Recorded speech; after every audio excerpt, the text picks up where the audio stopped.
ముఖ్యంగా మా DSP sir first time ఇక్కడ రావడము మేము కూడా అంటే మాకు పరిచయం లేదు, ఆఫీస్ కూడా కొత్త. యాక్చువల్లీ అందుకనే ముందు నేను ఎక్కువ బాధపడతాను, ఎందుకంటే నాకు ఫస్ట్ ఇన్స్పెక్టర్గా ఫస్ట్ గురువు డిఎస్పీ మన గిరి నాయుడు సార్, డిఎస్పీ సార్గా ఫస్ట్ గురువు నాకు సరే వర్క్ పరంగా అయితే మాకు అసలు యాక్చువల్లీ సార్ ఒక ర్యాంక్ అనేది ఆఫీసర్ అనే ర్యాంక్ అనేది లేదు, మాకు అంత నాకు తెలుసుంటారు. మేము చిన్న స్థాయిలో ఉన్నా కూడా ఆ సార్ దగ్గర ఉండి ఇంకా కొన్ని మాకు తెలియని చాలా నేర్చుకున్నాము, వృత్తిపరంగానే చాలా నేర్చుకున్నాము, నైతికంగా నేర్చుకున్నాము. How to behave with public, how to behave with course, మన స్టాఫ్ అదేవిధంగా ఆఫీసర్స్ ఎలా ఉండాలనేది అనేది బాగా నేర్చుకున్నాము. ఇంకా సార్ కూడా మంచి ఉన్నత స్థాయికి వెళ్ళి సూపరింటెండెంట్ వెళ్ళి చిత్తూరు క్యాడర్కి వెళ్ళి మనిషిలాగే వస్తే సార్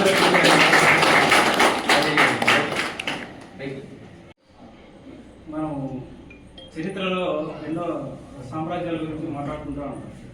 అంటే ఒక సామ్రాజ్యం ఫస్ట్ ఏర్పడినప్పుడు మొట్టమొదటి రాజు ఎవరు, ద బెస్ట్ ఎవరు, ఫస్ట్ ఎవరు, బెస్ట్ ఎవరు, లాస్ట్ ఎవరు. మన కుప్పం సబ్ డివిజన్కి ఫస్ట్ బెస్ట్ సారే అనుకుంటున్నాం. అంటే రాబోయే కాలంలో ఎంతోమంది డిఎస్పీలు రావచ్చేమో, కానీ ఒక వ్యక్తిని చూసిన తర్వాత కొన్ని క్వాలిటీస్ మనం అబ్జర్వ్ చేస్తాం, అంటే వెంటనే అబ్జర్వ్ చేస్తాం ఎట్లాంటి వ్యక్తులు. మేము సార్ దగ్గరికి వచ్చి దాదాపు 1 month అవుతుంది అనుకుంటున్నాం కరెక్ట్గా. ఈ 1 monthలో మేము లూప్ లైన్ నుంచి వచ్చాం, మేము ముగ్గురం కూడా. లూప్ లైన్లో ఎట్లుంటుందో మీ అందరికీ తెలుసు, కొంచెం ఫ్రీగా ఉండేవాళ్ళం. ఇక్కడికి వచ్చిన తర్వాత ఎలా చేయాలనే మా మైండ్ మొత్తం తిరిగి చేసేశారు. మా మైండ్లో మాకు ఏదైతే మేము ప్రెజర్ ఫీల్ అయి వర్క్ చేయాలనుకుంటామో ఆ ప్రెజర్ అంతా సారే తీసుకున్నాడు. అంటే సొసైటీలో కొంతమంది వ్యక్తులని సొసైటీ నుంచి మనం ఈ బెస్ట్ వ్యక్తుల్ని అట్లాంటి, అంటే ఆ వ్యక్తులకి ఏం కొన్ని చాలా గుడ్ క్వాలిటీస్ ఉంటాయి. ఆ గుడ్ క్వాలిటీస్లో ఏ గుడ్ క్వాలిటీస్ ఉన్న ఒక వ్యక్తికి ఉండాలో ఆ గుడ్ క్వాలిటీస్ అన్ని ఆల్మోస్ట్ నేను సార్లో చూశాను. ఒక వ్యక్తికి ఉండాల్సిన డెడికేషన్, హార్డ్ వర్క్, హానెస్టీ, ఇవన్నీ కూడా మేము ఊరినే సార్ ఇక్కడి నుంచి వెళ్ళిపోతున్నాడని మేము చెప్పడం లేదు, మేము హార్ట్ఫుల్గా ఫీల్ అయ్యో చెప్తున్నాం. రోజుల్లో మేమందరూ చాలా గొప్ప విషయాలు నేర్చుకున్నాము. సార్ పనిచేయడం కానీ, వెలుగురు చూడడం కానీ, ఇలాంటి మంచి ఆఫీసర్ని నేను ఇప్పటివరకు చూడలేదు. అసలు సారు డైరెక్ట్ ఆఫీసర్ లాగా ఉండరు. ఎవరిని కూడా ఇప్పుడు జనరల్గా ఆ క్యాడర్లో ఉండేవారు పోయి అరే అని పిలుస్తారు.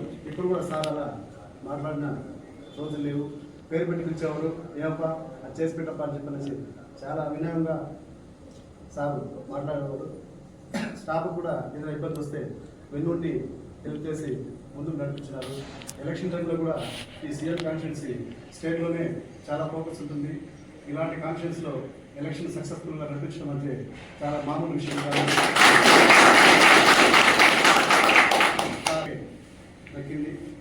తర్వాత అప్పుడు సిఆర్పిఎఫ్ వాళ్ళని పిలిపించి వాళ్ళకు ప్రోటోకాల్ చేయించడంలో కూడా సారు ఎప్పుడు కూడా వాళ్ళకు ఎలాంటి లోటు పడకుండా వాళ్ళు కూడా పోయేటప్పుడు సార్ నుంచి గొప్పగా సార్ మమ్మల్ని చాలా బాగా చూసుకున్నారు. జనరల్గా సెంట్రల్ ఫోర్స్ వస్తే బయట నుంచి వస్తే వాళ్ళు హార్డ్ఫుల్గా ఎవరు పనిచేయరు, కానీ సార్ యొక్క గుణగణాలు, సార్ వాళ్ళు చూసుకున్న తీరును బట్టి వాళ్ళు కూడా హార్డ్ఫుల్గా మనకు బాగా కోఆపరేట్ చేసి ఎలక్షన్ సక్సెస్ఫుల్గా చేసుకోయారు. తర్వాత సార్ మనందరినీ వెళ్ళి చాలా బాగా ఉంది.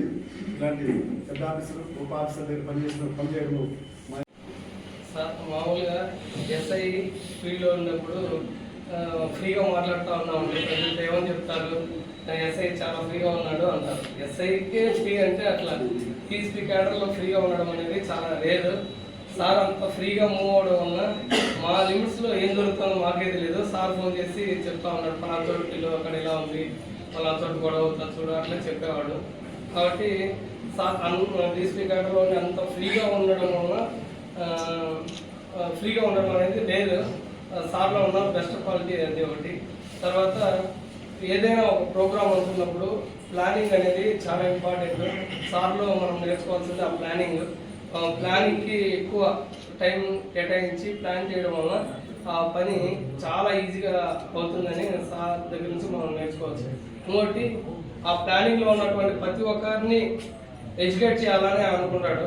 అంటే సార్ మైండ్లో ఏముందో అది లాస్ట్లో ఉన్న వ్యక్తికి కూడా రీచ్ అయ్యేటట్టు చేస్తాడు. దానివల్ల వాళ్ళు ఈజీగా వర్క్ చేస్తారనేది సార్ నమ్ముతారు. అది సార్ దగ్గర నుంచి నేర్చుకోవచ్చు. ఇంకోటి హార్డ్ వర్క్. సార్ కూడా చాలా హార్డ్ వర్క్ చేస్తారు. కానీ మనకు కనపడదు సార్ రూమ్లో ఉండేది, కానీ సార్ అంత హార్డ్ వర్క్ చేస్తారు కాబట్టి మనకు అది ఏ విధంగా అయితే ఈజీగా చెప్పొచ్చు అనే అంత వర్కౌట్ చేస్తారు కాబట్టి మనం ఇది చాలా సంతోషకరమైనటువంటి విషయం. అయితే సార్ 1 monthలోనే వెళ్ళిపోవడం అనేది చాలా బాధాకరమైనటువంటి విషయం. ఫస్ట్ బాధపడేది ఏదైనా మాకు పైనుండి ఒకటి పడిందంటే సార్ ఎలా అంటే ఒక రూఫ్ టాప్ అనమాట. ఏదైనా సార్ ఒక పైనుండి ఒక ఏదైనా భరించరానిది వచ్చినా కూడా సార్ అలా ఆపేసి దాని ప్రెజర్ అంతా ఒకేసారి కిందకి వెళ్ళకుండా అలా ఆపే సందర్భాలు ఈ 1 నెల రోజుల్లో చాలా సందర్భంలో చూసినాను. కాబట్టి సార్ దగ్గర చేయడం అనేది ఎంతో అదృష్టం. సార్ వెళ్తున్నటువంటి ప్లేస్ కూడా ఇంకా మనకు వచ్చిన ఎక్కువ బాధ్యతలతో ఉన్నప్పటికీ కూడా ఎంత ప్రెజర్ అయితే ఉండదు. సార్ చాలా హ్యాపీగా ఉంటారు. తన అభిమతానికి అనుగుణంగా ఇష్టమైన ప్లేస్కి వెళ్తున్నాం. అయితే సార్ గురించి ఫస్ట్ సిబ్బంది ఎవరైనా వాళ్ళ మాటలు చెప్పాల్సిందే. ర్యాంక్ పెరిగే కొద్ది కూడా వాళ్ళ ప్రెజర్స్ అలాగే ఉంది.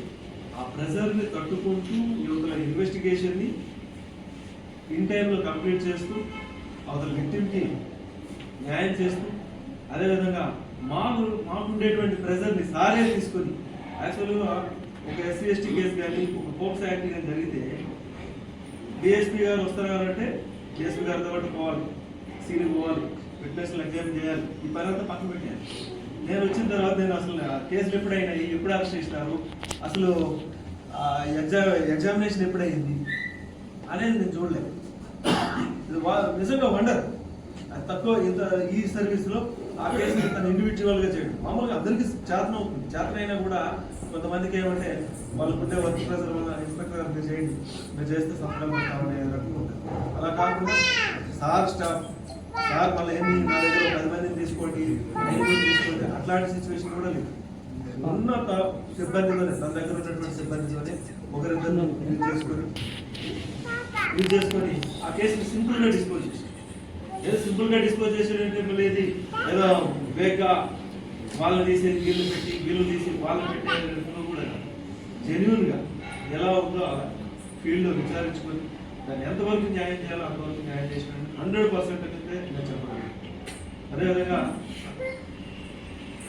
మేము వచ్చి ఇబ్బందికరంగా మాట్లాడదు కానీ ఇక్కడ కుప్పంకి వచ్చిన తర్వాతనే మేము అంత ఫ్రీగా మాట్లాడతాం.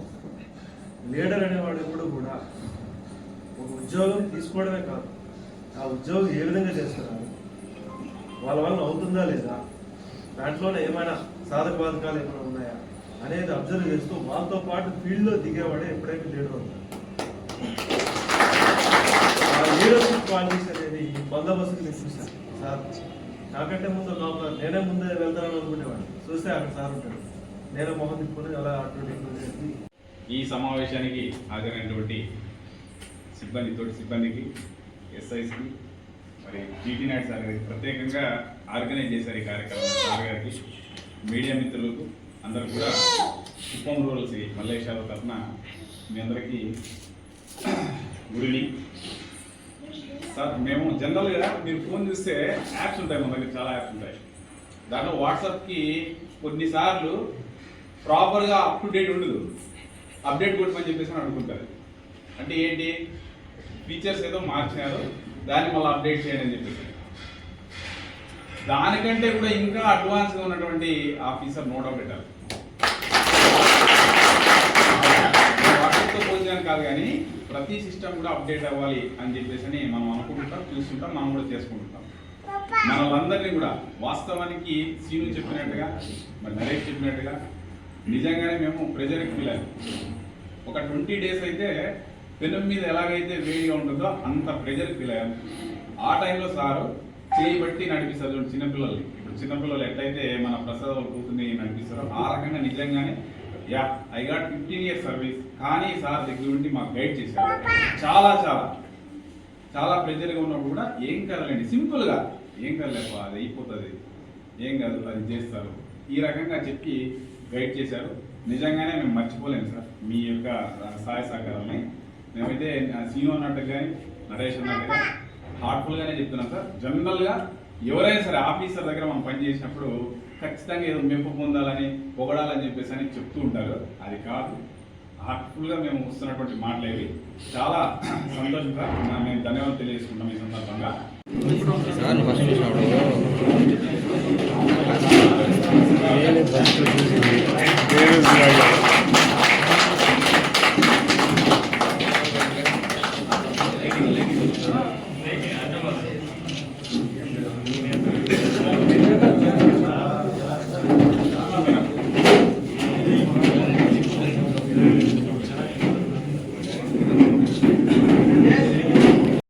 సార్ మన మనసులో ఏముందో నాకు తెలియదు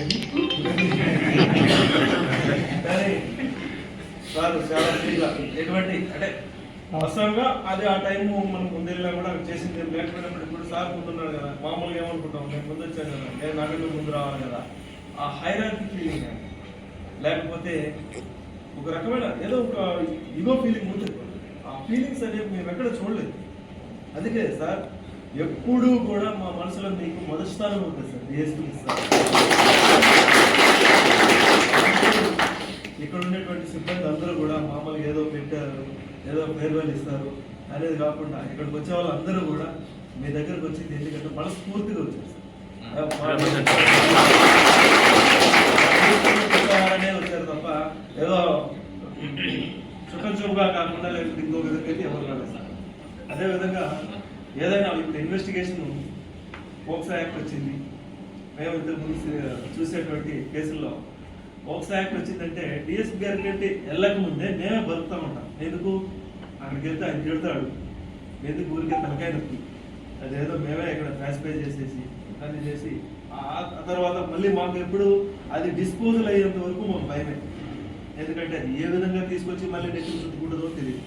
ఒక ఎస్సీ ఎస్టీ అట్రాసిటీ కానీ పోక్సో యాక్ట్ కానీ ఈ కేసులో ఇక్కడ సార్ చెప్తే సర్లే కానివ్వండి, ఇది ఒకటే సమాధానం, సర్లే కానివ్వండి. ఎన్ని కేసులు నేను వచ్చిన తర్వాతనే 3 కేసులు పెట్టాం మా దగ్గరే. ఓవరాల్గా చూసుకుంటే 3, 5, 15 4 రోజుల్లో 15 కేసులు అయితే 15 కేసుల్లో కనీసం 12 కేసులను డిస్పోజల్ చేసుకుంటాం సార్. అది అలా డిస్పోజల్ చేయడం అనేది అంత ఈజీ కాదు.